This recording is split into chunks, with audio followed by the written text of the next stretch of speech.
All right, hello everyone. Welcome to this week's edition of A Sip of Knowledge with Lou Bryson and Liz Rhodes, plus this week's special guest, Rob Pinson. I'm going to let your hosts give a more formal introduction to Rob in just a moment. Real quick, before I turn things over, as always, I'm Will Hookinga from Zabby.co, and just want to share a few ways that you can interact with your hosts and their guests throughout the show today. So on your right, you'll see a chat box. Feel free to say hello. Let us know where you're joining us from around the world. It's always great to see that. At the bottom of the screen, you'll see a little button that says Ask a Question. So if you have a question at any point, just click that button, enter your question in.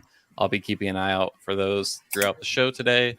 And last but not least, there's a share button in the top right. It makes it easy to invite your friends to join us on the show today. But yeah, with all that said, Liz, Lou, I'll turn things over to you now. Awesome. Well, that always.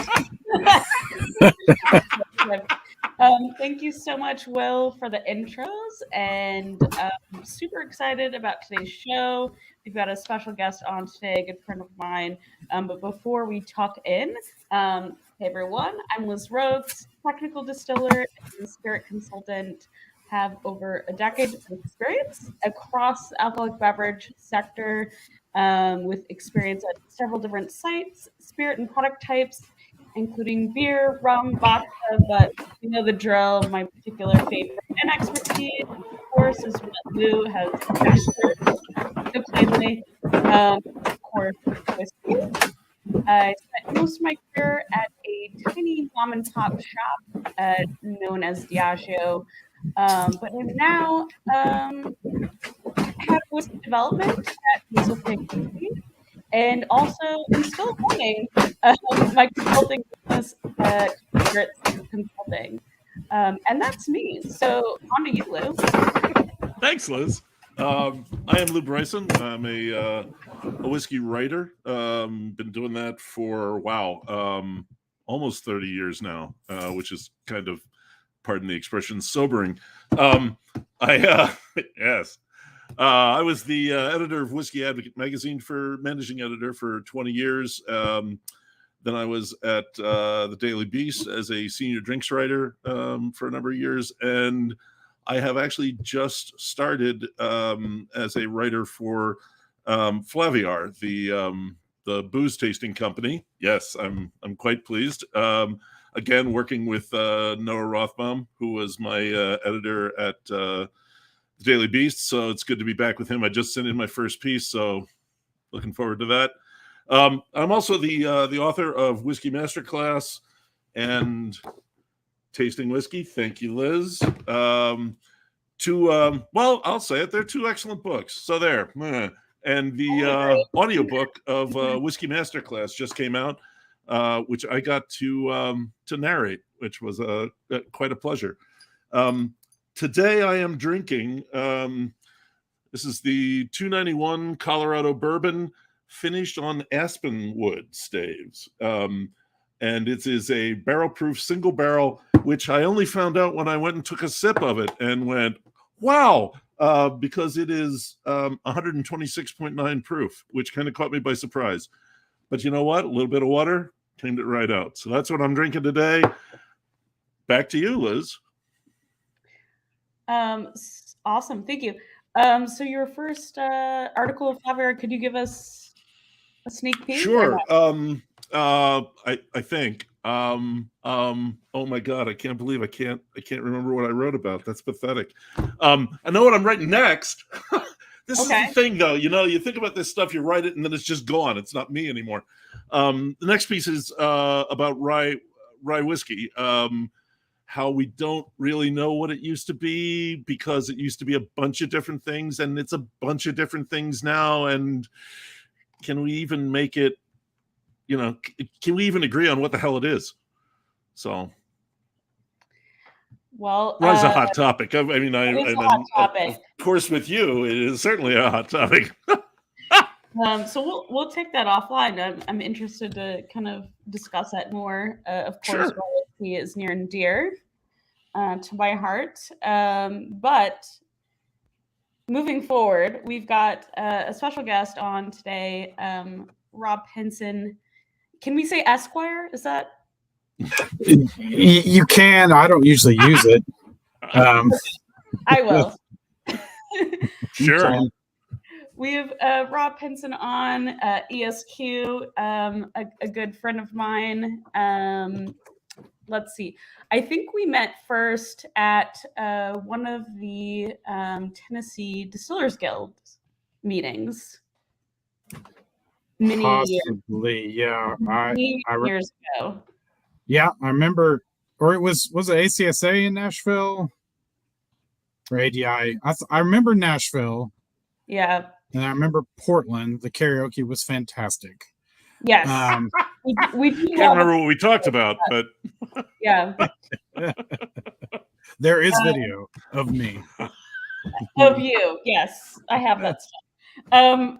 Anyway, really pleased to have Rob Pinson, ESQ, on with us today. I trademarked that.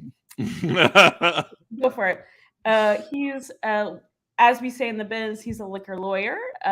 He has actually he's about 2 decades experience in the law, but 2008 is when he dovetailed into our industry. He's did tax law before 2008. We don't blame you. That's okay. But he's on the good side now, and he is now a partner with Adams and Reese very recently, as a couple months ago. And we're very excited to kind of pick his brain today on all things on the legal side. So welcome, Rob. Thank you so much. I apologize. There's, I think, some background noise because I'm alone in this kind of meeting location.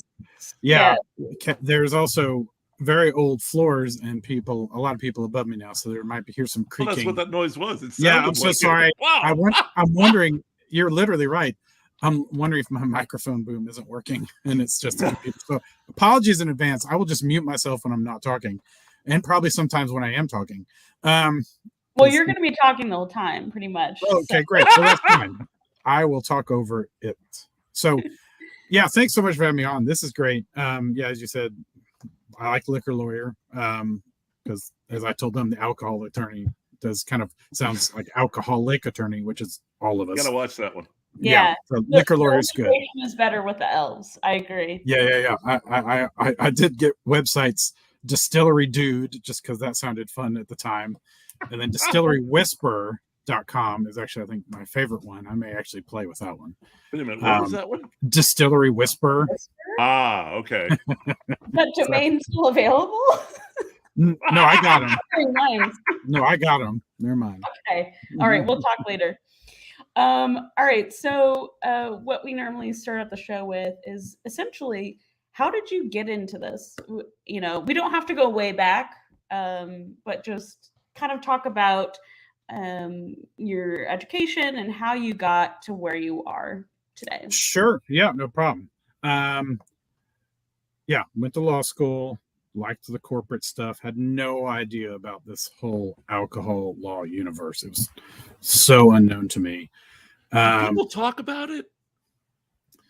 Like in law school, do they admit that it happens? Now. They do now. Oh, okay. Yeah. Oh, yeah. I mean, because I'm helping, I occasionally help Glenn Reynolds, who's a professor over there at UT Law.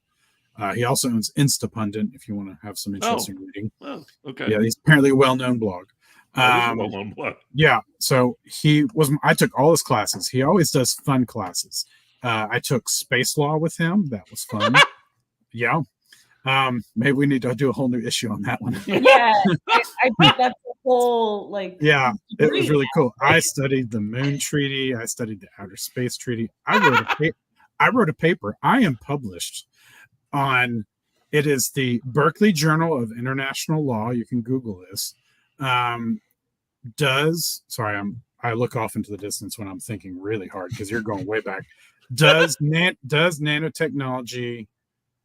nanotechnology subject to the biological and chemical warfare conventions?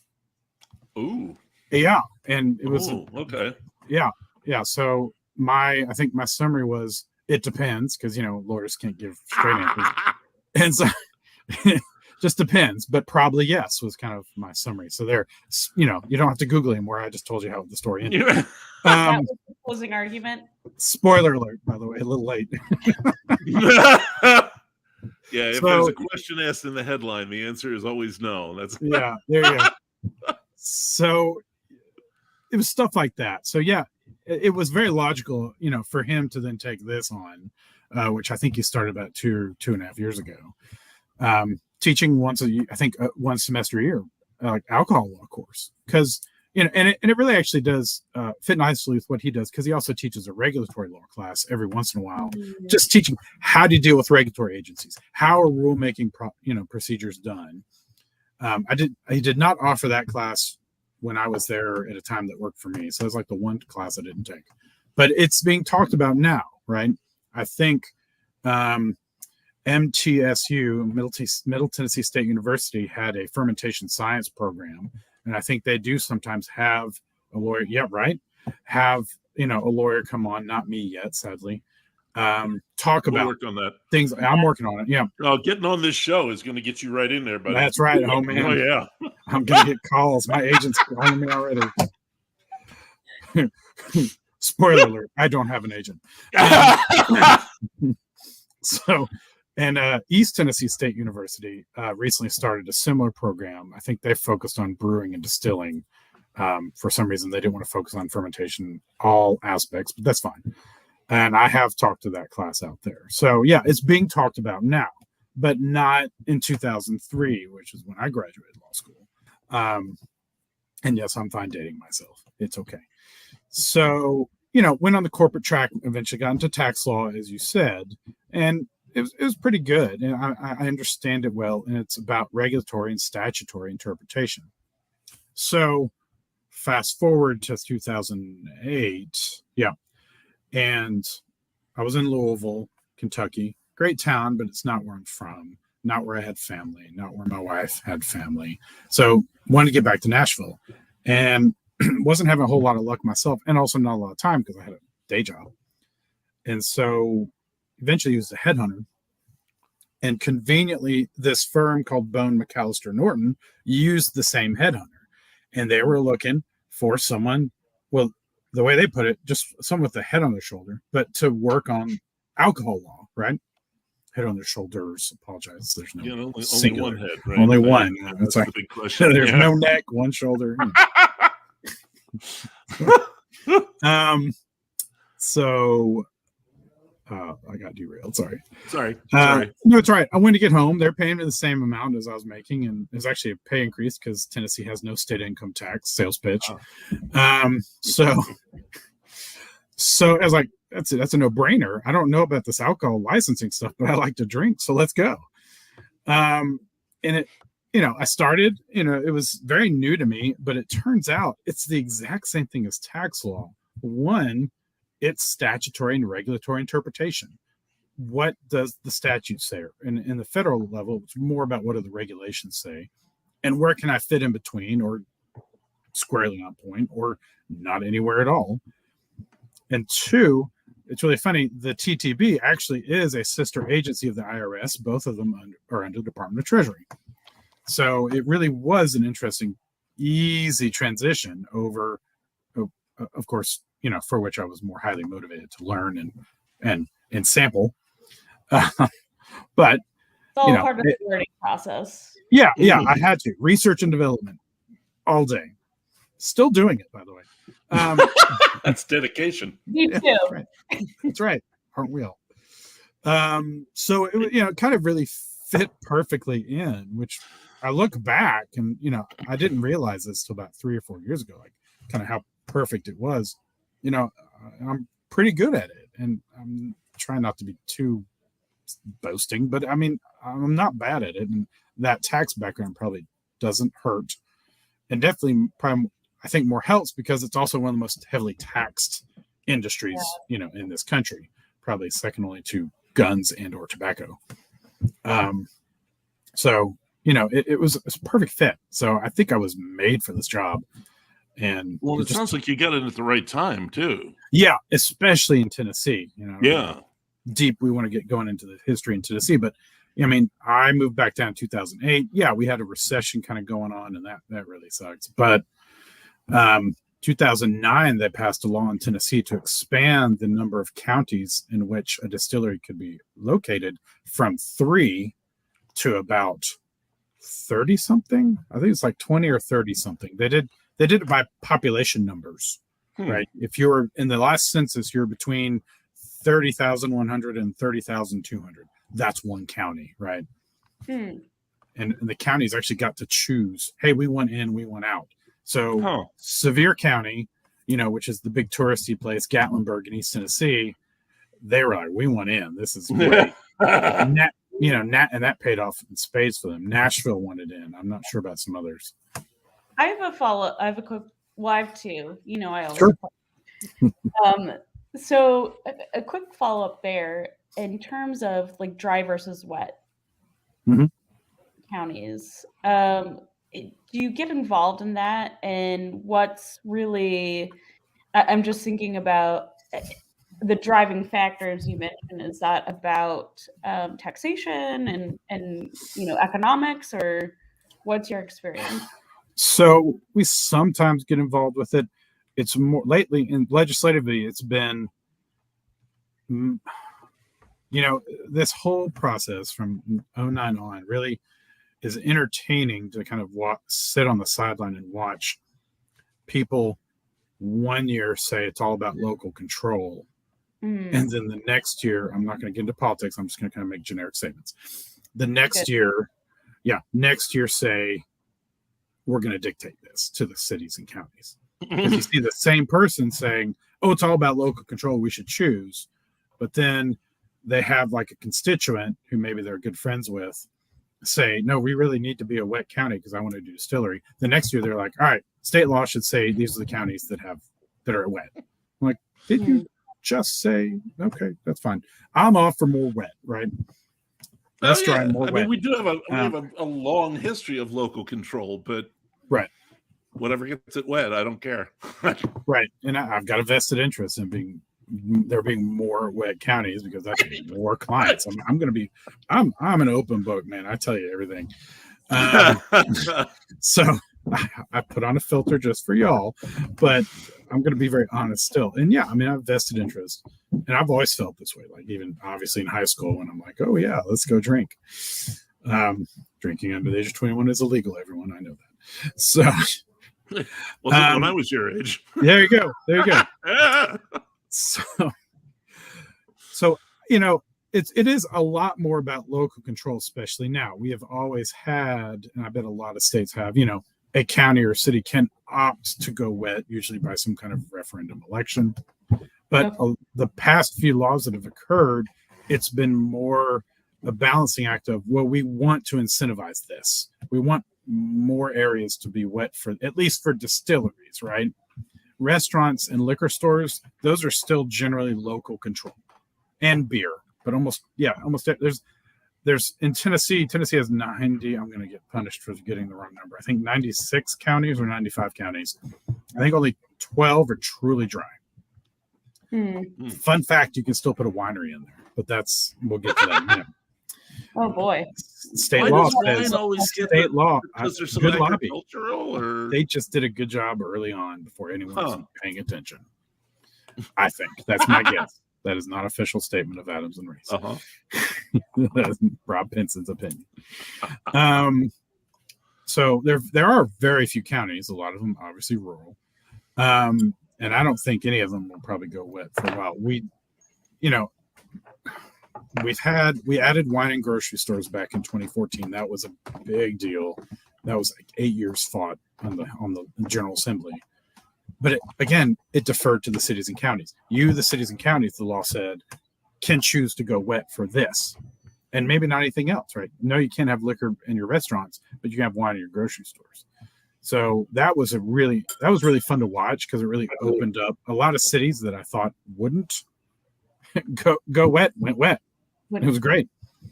And it was for business, for the money? I think so. I mean, the the grocery stores got together really well and said, I'm sorry if there's a reverb on my system, said they called it red wine and food is what they called their initiative. I was like, oh, okay, that's pretty good. You know, you will get wine in grocery stores. So, and I mean, they did a great job. And they still trickle in now. We had like 80 or 90 something cities and counties that first election year that we had a chance say yes. So a few pass every once in a while. But anyway, to go back to the original question, I'm not really involved. I watch it and I see it, and it's really entertaining to see. And sometimes my clients do get involved and say, hey, you know, I want to do this. I was, in fact, let me give a shout out to Billy Kaufman at Short Mountain Distillery in I've been there. Kind of southeast of Murfreesboro. It was one of the last people to get a countywide election done for distilleries. The law before, I think 2013, they changed it to or 2014 to say, here's where you can do it.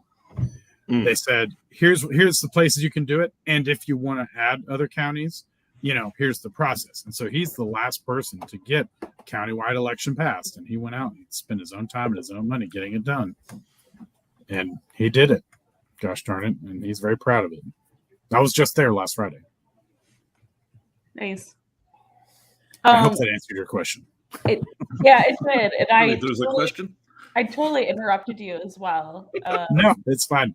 I could go all day because this is, I live, eat, breathe, and drink this work. So, well, yeah. So, right. So, where you were did say you had two questions. What was the? It was we were going wet and dry, and then I'm actually talking about. We'll circle back. Yeah. Okay. So, continuing on your bio, your history. So you got into so you moved from tax law to being a liquor lawyer, and obviously it sounds like. Oh, okay. I remember my question. It's around FET, but maybe it's too early to dig into FET. Yeah, let's put that aside. Yeah, let's park that. Okay. So when you started doing this with them, what kind of stuff was it? Okay, yeah, good question. So it was a guy named Will Cheek had been doing it several years longer. He'd been mainly doing like restaurants, liquor stores, hotels, things like that. And when you say doing them, what, like getting their license?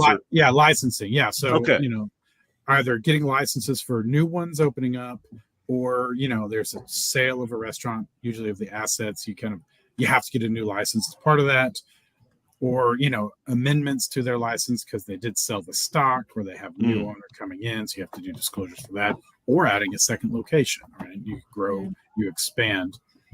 And so he was doing a lot of that. And like I said, at the time, 2009 was really when the distillery / moonshine boom hit Tennessee. Everyone knows Old Smoky. That's kind of when they got started. Yeah, go ahead. Okay. Sorry, I have another question. So you mentioned moonshine, right? And obviously there's Old Smoky, there's big tie-in to Tennessee and North Carolina with moonshine, but there's no legal the definition of moonshine is that it is illegal. So and that's how Old Smoky, I think, really hit it out of the park. They were marketing geniuses in many ways, because I've seen all the websites they bought before they got open. It's fantastic. I can't tell you all of them because I'm sure they're still holding some back. But I was reading those. I was like, oh my God, these are great. Right. Oh. The one, you know, things that they have, I think, that are public, like shine responsibly. Like, okay, that's effing smart. Pretty good. That's pretty good. And they have that, and they use that. Marketing, so they're the world's, you know, they call them the world's first legal moonshine, or the state's first legal moonshine. That kind of marketed themselves as that. And in a way they were, because no one else was making just shine, right? As all of us know it, legally. Yeah. You know, I have a lot of clients that have recipes already when they come to me. I don't ask where they got them. We all know. I just don't want them to tell me. Is that attorney-client? It's attorney-client privilege, but still, I like the plausible deniability. Plausible deniability. Yeah, I mean, come on. So, moonshine's not a thing, right? It's not a class. It's not a type. Yeah. It's not it's DSS. It's distilled spirit specialty, which is the catch-all for pretty much anything that doesn't fit in any of the above when you look at the regulations. The TTB has a really good list. For anyone that wants to kind of quick overview of like labeling and classification requirements, just Google beverage alcohol manual spirits, and it'll direct you right to the TTB. It's called the BAM. They'll direct you to the BAM. And that's got like 9 chapters, I think, different topics. And one of them is class and type. And it's just like a spreadsheet almost. It says, whiskey, here's some minimal requirements. Rye whiskey, here's where, and then like 100 footnotes. But you can look. There's no moonshine. You can Google them there. You can Google the regulation, search the regulations. There's no such thing as moonshine. It's just something else, right? Distilled spirit specialty. And the wine has the same thing. They're wine specialties. So that's what really moonshine is, and but moonshine, straight moonshine, not flavored, not aged or anything, has been called, it's hooch, white lightning, white dog, not white thunder. There's several different types of names. Mountain Dew or something like that. Mountain Dew, yeah. Oh, don't get me into that yet. I mean, now we're talking about TMs and I can't. Yeah, I don't know if I can talk about that one. I really, really want to. So well, that's why I mentioned it. Great story. I sure would like to. It's great. You may have to have me on later, and I may have to get Clarence to talk about it. Anyway. That would be for the VIP members of there you go. Maybe we could do that. The after show. Yes. Long time subscribers and. So what I can say is, yes, I have heard from many sources that I believe that Mountain Dew was an early term for moonshine. And we'll just leave it at that because that's a trademark attorney's dream. So it got really interesting with the white whiskey, right? Because it's not whiskey, but maybe it could be. It actually can be corn whiskey if it's 80% corn mash bill, which some of them are. Right. Interesting question, is corn sugar enough? Not entirely sure. But some use it. But I noticed a client that is now shut down so if anyone out there knows with labeling issues, it's the TTB prefers things on one line, right? If you're going to say straight bourbon whiskey, they really do kind of like, if you can, say it on one line. Maybe you could tier it like straight bourbon whiskey, but don't say, they don't like to see another word maybe next to the straight, like white. So we had 2 separate white whiskey on the same line. They got approved for cola. Now we all know colas approve things that probably shouldn't. Sometime in later submissions, and they may have been one of the ones that have submitted 20 different versions and got this one through. The TTB back then wanted white whiskey. Oh, right, because it is a corn whiskey, so it technically would work. But they wanted white on a separate line. But they got approved for the same line. Wow. Okay. So I have that bottle in my office. So if you come to my office, you know who I can talk about. So there is some of this. It all depends on which guy you get at the TTB. It is. I think they're getting better about it. They're doing more training, but you do see, and I do not recommend this to anybody. And when people ask me to do their colas, I refuse. Not while I'm drinking. Please don't do that. I refuse the following practice: is let's submit it 20 times and see if we can get the answer we want. Now, if people want to do it, that's fine. I'm not going to tell them because it's my privilege. But it does, because I don't want to get caught doing that, because I've got to work with these people for probably another 20 years and almost every day. So I have to kind of have at least some kind of ethical standard. My clients aren't lawyers. Well, some of them are, but my clients generally are not lawyers. They can do it all day if they want to. I won't do it. But I think people do, right? I think that's how you find some of these. It's like, no, we really want to try this. Let's try it, and we get rejected. All right, well, let's try it again under someone else's account. I had one situation where they were trying to do something. They weren't doing it the wrong way. I was saying they were legit. It was a legit argument about the word puro in Spanish, Puro. Oh. Yes, it does mean pure, but other secondary meanings mean, I think it was I've already blanked on what it meant, but it meant something else than pure, like plateau or plain. And they're trying to use it, and they'd gotten one label approved in the past. They're trying to do another one. And then the TTB, I guess, realized, hey, let's check this. And they checked and then rejected, terminated all their colas because they found that it had been approved before. Wow. So they do sometimes check. So you do have to be careful. Okay. So just don't play games. That's the easier way.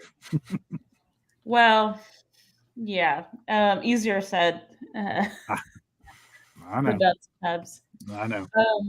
So should we segue? We had a quick question. So before we dig into some other topics we wanted to chat about, I think we did have a question out from the audience. So question from Rory. Hey, Rory. Who do you find faces more problematic legal barriers to growth? New entrants or those seeking wider distribution / sale of product? I think it depends financially. I think the barriers to growth, for the new entrants, right?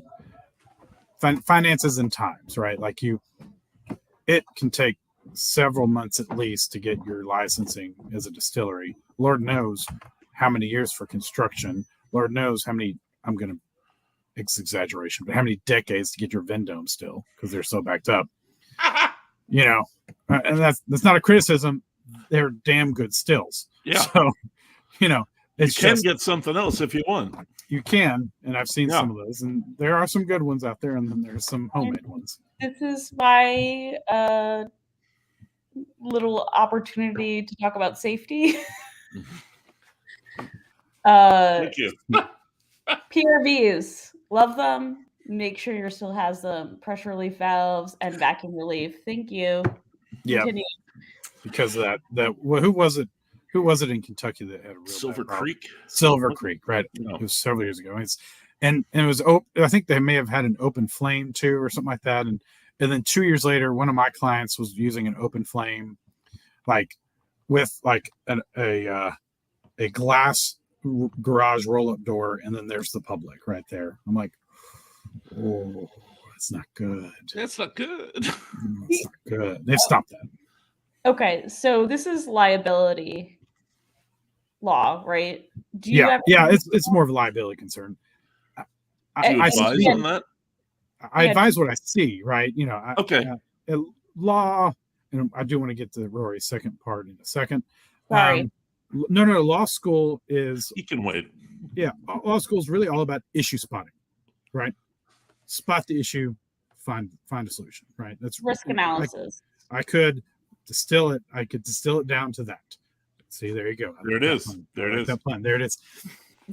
It's issue spotting. I tell people, it's like it was. I miss being a human, as I put the joke. Before law school, you're human. After law school, you're a lawyer, because you see the world so differently. Cynical in a way. I try and fight it. Excuse me. But it's I see a little rug that the corners up. I try and fix it because I know exactly what can happen. Someone can trip, they can fall, they can spill. I see it everywhere. Something. God Almighty! How do you walk down a sidewalk? A literal sidewalk. It must drive you crazy. I just process the information. And I look at the cracks and go, "Oh, that's a problem. That's a problem." Risk analysis, constantly. I feel like you're going to do it maybe for different brain spaces, but it's always on. I can't turn it off. So, so I do advise on it when I see it or when I know. I hear from clients, we've had problems with this, right? Or for milling of grain, if I heard someone say if the dust accumulates enough, it actually can be flammable. So Yep. whenever clients show me their distilleries, they're like, oh, where are you milling? I just want to know so I can help them. Zoning, Yeah, are you venting it? Are you doing it outside? Or so PE. I do the best I can, but yeah, I'm not like an environmental lawyer. I mean, I know what torts are, and I can see the potential. The torts are like harms, right? The potential kind of harmful situations. But yeah, I'll advise as best I can. You know, like the easy one's taxes. Pay your taxes, because good luck with that. You really are making moonshine. Yeah. So let me get to the second part. He asked about the wider distribution sale product. The biggest issue I see right now on that is wholesalers wanting to take on new customers. You know, in Tennessee, and even you could even probably say this about RNDC and what's the other big one? I've already blanked on their name. Anyway, the bigger distributors out there across the country, they don't want more moonshines, right? They're tired of moonshines. I think they'll take whiskey still, but still depends, if it's young, they're kind of meh. So that's the biggest, I think, problem for, existing members of the industry that want to expand like into other parts of their state or in other states is I think we just have kind of a glut of products sometimes, and wholesalers finding a wholesaler that would actually do what they're supposed to do and like sell your product is a lot harder. So I think that's the big barrier. I think it's got to be some part because of the consolidation. There's fewer wholesalers too. Yeah, they do seem to be ever consolidating. There's new ones pop up every once in a while, and I think they do a good job for at least a little while. I worry that they start leaning towards what the bigger ones are doing, right? It's more of a delivery system, and people have problems getting or even orders filled, especially smaller people. So I think that's the biggest threshold, kind of obstacle for kind of existing people is, like I said, trying to get wider distribution. Is trying to find a wholesaler that will, one, take you, and then two, actually try and sell you. Now, do you do work on that as well? Contracts with wholesalers and such? I do. Yeah, I do. We represent a lot of, mostly it's suppliers and retailers. And it kind of just happened naturally. We didn't try to build our practice this way. It happened because there was an attorney, he's still around, that really did most of the work for all the wholesalers, the liquor wholesalers in the state of Tennessee. So he kind of got all that work anyway through his role. So it wasn't that we wouldn't take it. It's just, it would usually go to him. So we just get everything else because we ended up doing supplier retailer. And those two tiers seem to have the least disputes or fewest disputes between them, right? It's usually suppliers with wholesalers and retailers with wholesalers. Rarely it happens, but it's a lot rarer to see a supplier and a retailer have like a dispute outside of maybe a trademark issue. Like if I want to do my name's Jack Daniel and I'm going to do Jack Daniel's bar. Yeah, that's, someone's going to come calling. But short of that, there it comes back. Just Google Mountain Dew Moonshine and they might pop up. Okay. How about that? I remember, God, when was this? Had to have been like 2010. Dude flavored vodka. And I'm like, dude flavored? What is dude? That sounds great. And then somebody showed me the bottle and it was all like iridescent green. I'm like, oh, dude, got it. Okay. Dude. And that's what it was. Good. Yeah. Fun. Yeah. It didn't last long. So no, probably for the best. Some of those flavored vodkas should not have happened. Like I think someone did like a bubblegum flavored vodka. There was one around the same period. They said it was electricity flavored. I'm like, what the shit is that? Yeah, that's circling back to the safety.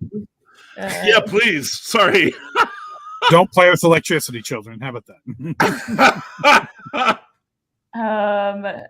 All right. So awesome. I did want to kind of touch on a couple of things around lobbying and then also FET. I don't know which one you feel passionate about talking to. And well, I can talk about both of them. You know, the FET, when I do present at Moonshine University, Yep. a few classes a year. I think they do 4 and they have me for 3 because I think they need to share the love, and that's perfectly fine. I got in 18 and 19, I got like almost nasty, right? When I was talking about FET, like, guys, this is serious stuff.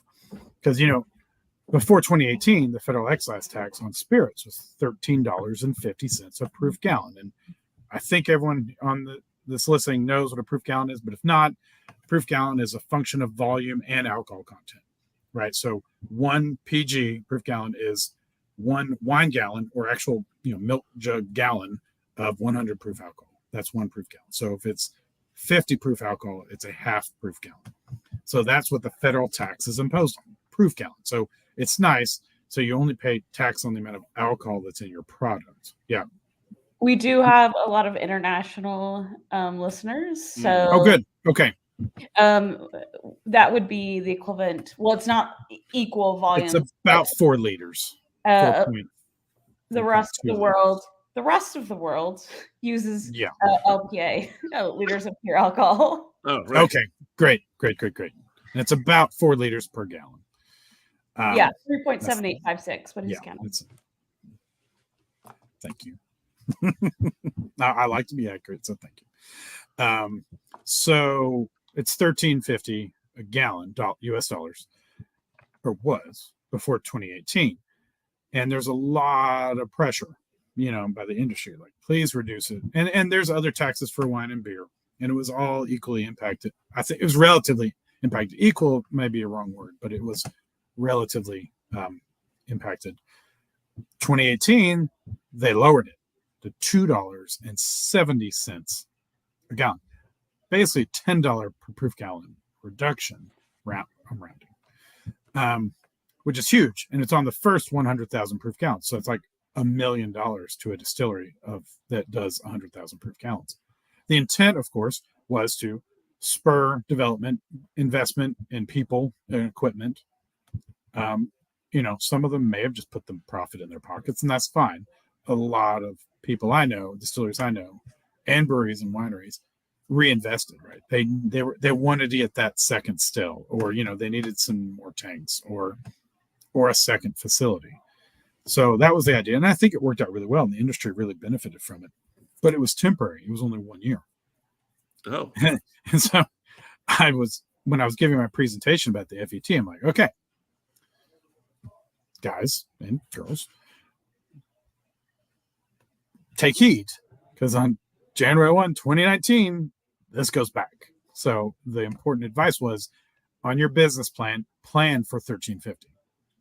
Yeah, you got $2.70 right now. Nice. And if it stays $2.70, then I think he said he was freezing up, so he'll come back on.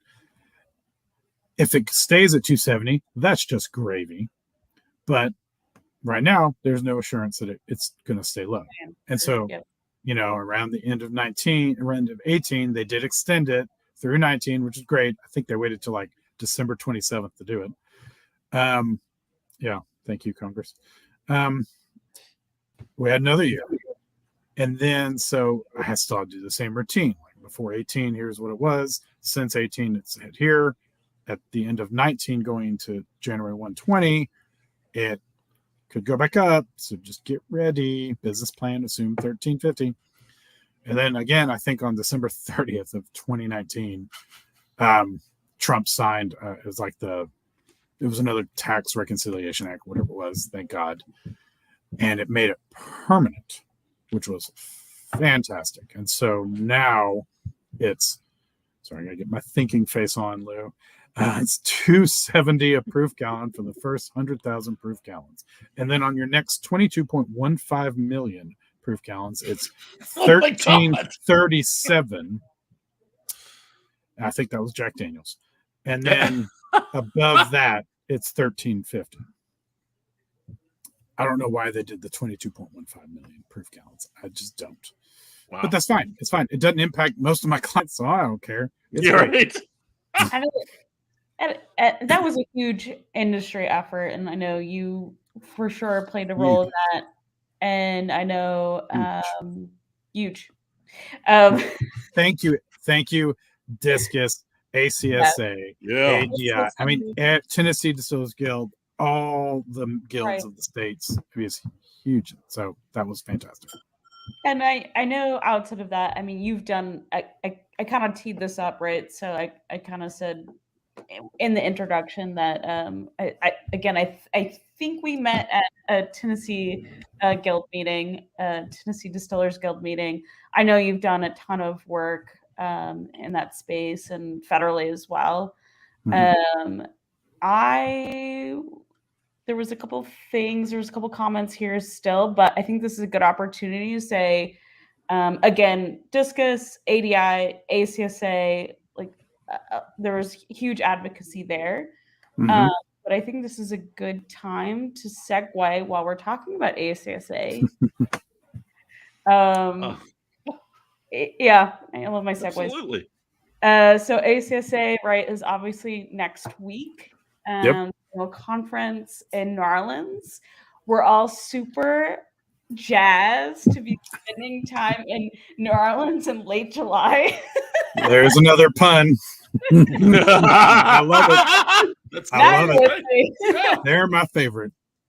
So on that note, right, tons of advocacy work. Everyone on the board, they're super awesome, and obviously you and everyone that we just mentioned and all these trade organizations have done a lot of work with lobbying and FET specifically. So let's get down to business and cut loose. So actually, Adams and Reese and myself, so Rob and I are actually hosting a little party next Friday as a part of ACSA. Will, I think we have a link to share for everyone is invited. Yep. So again, we love our little green rectangles at the bottom of the screen here on ASOC. So there's a little link. So check it out, share with friends. We're gonna, just more legal talk, but also more importantly, drinks. Right. And specifically, Whistle Pig whiskey and drinks. Oh yeah. So, yeah. Please RSVP so we know you're coming because we can plan accordingly. However, please RSVP. Don't Share just show up. That we may kick you out. Are you bringing them canned cocktails? No canned cocktails. Those might be later in a hospitality suite or something. Maybe a hospitality suite. I don't know. You never know. It is New Orleans. It is Whistle Pig, so who knows? So come and hang out with us. Share with your friends, and we'd love to chat with you guys. And imbibe and chat. That's what our industry is about, right? Imbibe and chat responsibly. There you go. Thank you. Check that out. But I wanted to make sure, because we're up in 9 minutes, that we kind of shared that link with you guys. And what else did we want to talk about? Did we want to talk more lobbying? Go ahead, Lou. I have something I want to ask about, but before I do, I just want to. I did finally remember what the hell I wrote about for Flaviar, and I just wanted to throw that in. It was about young Scotch and how wonderful that can be, because we're all just going bat's ass crazy about really, really old stuff. And I mean, you can buy hundreds of bottles for the price of one, and they're good too. Anyway, that's what I wrote about. What I wanted to ask was, with the the big win, the big win getting the FET permanent, the reduction. What's next? What's on the? I don't know. Okay. Well, I mean, my people aren't talking to me about, they're not coming to me asking to change it because I don't lobby technically, especially at the federal level. I do work with people lobby and know lots of lobbyists. I would think the next big thing would be the DTC, right? Oh, here we yeah, Miss Rhodes. Thank you. Yes. Really? I was literally just typing in the chat. I was like, we need to talk about DTC. So you read my mind. Wow. Let's go. Yeah. This seems like an awfully steep hill. I know. I mean, especially in Tennessee, the wholesaler lobby is very strong. And that's not me being critical anyway. I'm gonna again stay neutral on politics, which it kind of dude, in Pennsylvania it's even stronger. It's the freaking state. Oh my gosh. Oh, there you go. Yeah. That well, I mean that creates more fun arguments about like, state overreach and takings, things like that. We could really have a lot of fun on a legal podcast, but we don't want to put people to sleep quite yet. No. Let them have a drink first.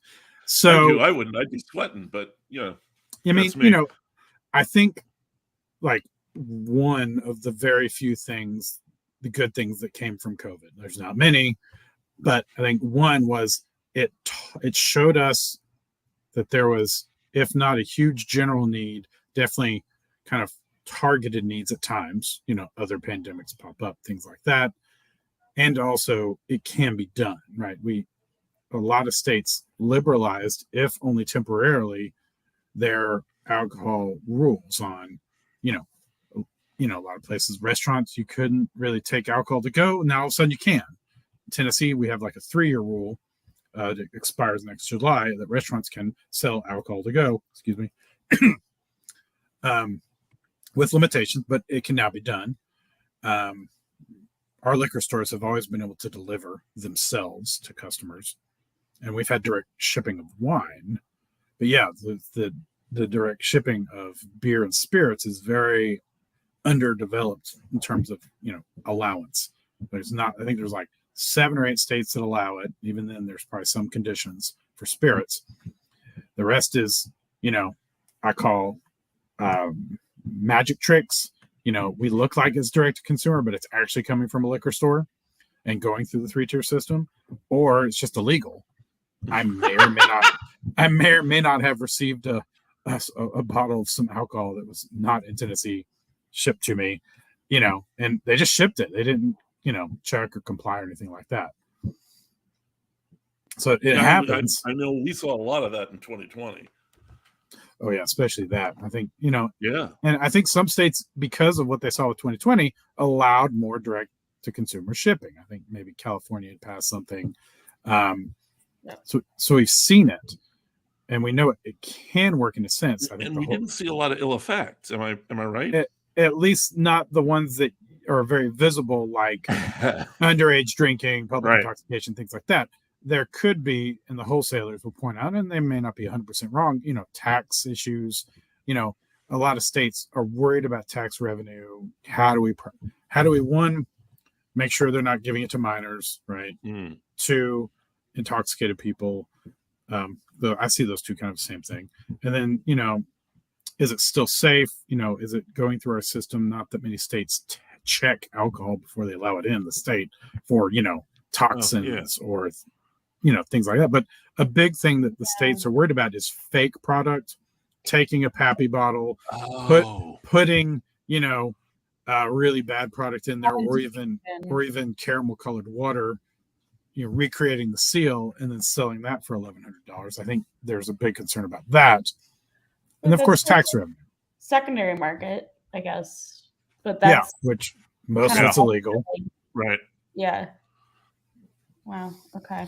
So yeah, it's a big hill. I think personally, and this is not legal advice, and it's just my personal perception of reality, I think a lot of the wholesalers have more holds on local legislatures, so the faster play might be federal law.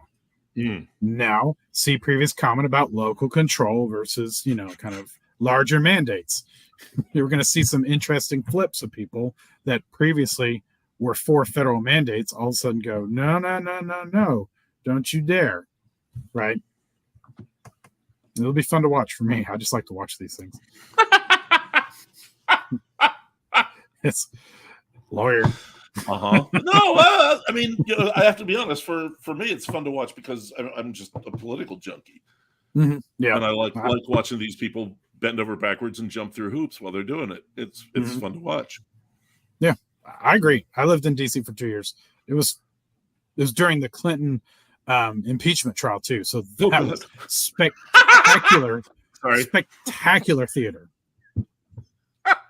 So we'll be looking out for that memoir. I am not a lobbyist. My Little Blue Dress. Maybe I'll call it that. Right? Yeah. There we go. It'll be in Lou knows. The younger people probably don't. I think that's about it, isn't it? Yeah. We've got just shout outs again. Our boy Brad is on. Yes. Hey Brad, thanks for joining us. Yeah, there's a man who knows what really hot weather is. Mm-hmm. Brad's in Panama. And then Aaron Hardiman, we kind of touched on this, but he said, sounds like self-distribution is still the surest way to build your brand, and states you can do that in, which we kind of just touched upon that. But thank you, Aaron, for your comment and for joining us today. Before we let Rob go, and again, like, Rob, thank you so much for joining us. No, thank you. This is great. I love talking with you guys. Yeah, this was fun. I would be more than happy to have you on again next week. We could probably find plenty to talk about. Yes. Always fun to talk about, especially in the legalities of our industry, which is the booze industry. However, this is also a good segue. So I think we'll be back in 2 weeks' time, so the 26th. I will still be in New Orleans because it's Tails the following week after ACSA, but we, I think, are going to be welcoming on Kevin Smith from Company Distillery and Brewery, who's the director of operations there. They just had their grand opening last weekend, and they're in Townsend, Tennessee. They're a client of mine. Yep, I know Kevin. Oh, nice. Yep. This is the segue. That's a good one. Yeah. And the topic, which kind of has me excited. I mean, what we're going to be talking to Kevin about, or at least what you told me we'd be talking about, was sour mash. Yes. Right? So I think we'll be talking about sour mash. Of course, we'll be talking about his new venture.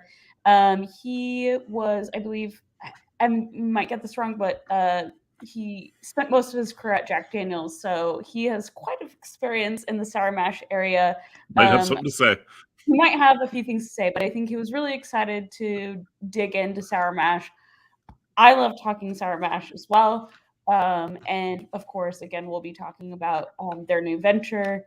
And Brad Krause, we love you too. He said, love you guys. So come back in 2 weeks' time. We'll be continuing on the Tennessee Trail of ASOC. All right. Until then, if you're at ACSA, RSVP and come hang out with Rob and I next Friday. Rob, again, thank you so much for joining us. Thanks, Rob. Thank you. This is a lot of fun. Until then, thanks, guys. Cheers, everyone. See ya. Thanks.